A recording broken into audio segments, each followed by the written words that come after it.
ছবি ভিডিও পরে voice over দেবো আমি।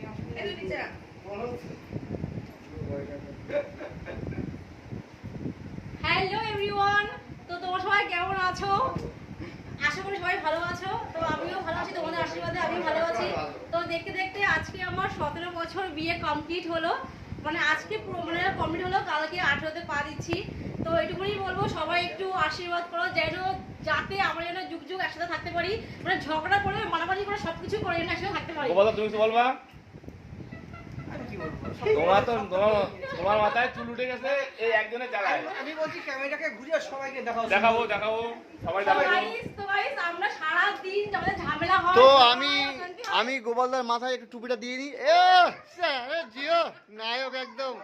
তো দেখো এবার টুপিটা পরিয়ে দিয়েছি। এই যে 17 বছরের এক্সপেরিয়েন্স কি তোমার বলো তো? কিছু বলো। দিন চারবার করে ঝামেলা হয়। আমাদের পূর্ণ 4বার না, বলো 24 ঘন্টা 20 ঘন্টা। শোনো ভাই, যত ঝগড়া হবে ততই আমার মনে হয় বেশি একটু বন্ডিংটা বেশি হয়তো মানে বাড়বে, তাই তো? অবশ্যই। তো ঝামে কি বলো গদম দাও, কিছু বলো।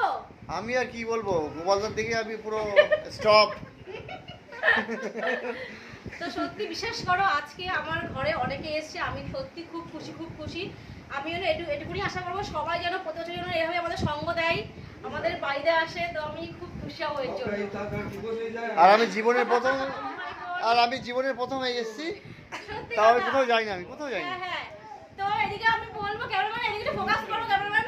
তো এই যে আমাদের গৌতম দা অনেক দূর থেকে এসেছে, সেই শুধু তোমার বনগা থেকে এসেছে। কোথায় বনগা বলে নাম ঝাউডাঙ্গা থেকে গৌতম দা এসেছে। মানে গৌতম দা এসে সত্যি আমরা খুব খুশি হয়েছি যে গৌতম দাকে আমরা একটাকে যে গৌতম দাকে পেয়েছি, আমরা গৌতম দা আছে আর পাশে গৌতম দার মানে বউ আছে, সত্যি খুব খুশি হয়েছি। আর এর সাথে আমাদের বড় ভাই আছে, বড় ভাই আমাদের জাস্ট এলো আমাদের মধ্যে। গাইস বড় ভাই আমাদের বাড়িতে 1 বছর পরে এলো, মানে গত বছর এসেছিল আমার এই বিবাহবার্ষিকী, আর এই আসলো মানে এত টাকার পরে এলো। আর তো বুঝতে পারছো আমার কেমন গলার আওয়াজ, এত লোকের মধ্যে আমার গলাটা পুরো বেশি হাই। অনেকে আমাদের গলা শুনে ভাবে আমরা ঝগড়া করছি সব জায়গায়। কিন্তু চলো এবার হচ্ছে কেক কাটিং এর পালা। তো তুমি কোথা থেকে এসছো? আমি এসেছি হাবড়া থেকে। যাক, তা বসো এখানে, সামনে গিয়ে বসো। না এবার তুমি কি বলবো জানি। কেক কাটিং এ না খুলে দাও একটু খুলে দাও, হ্যাঁ খুলে দাও।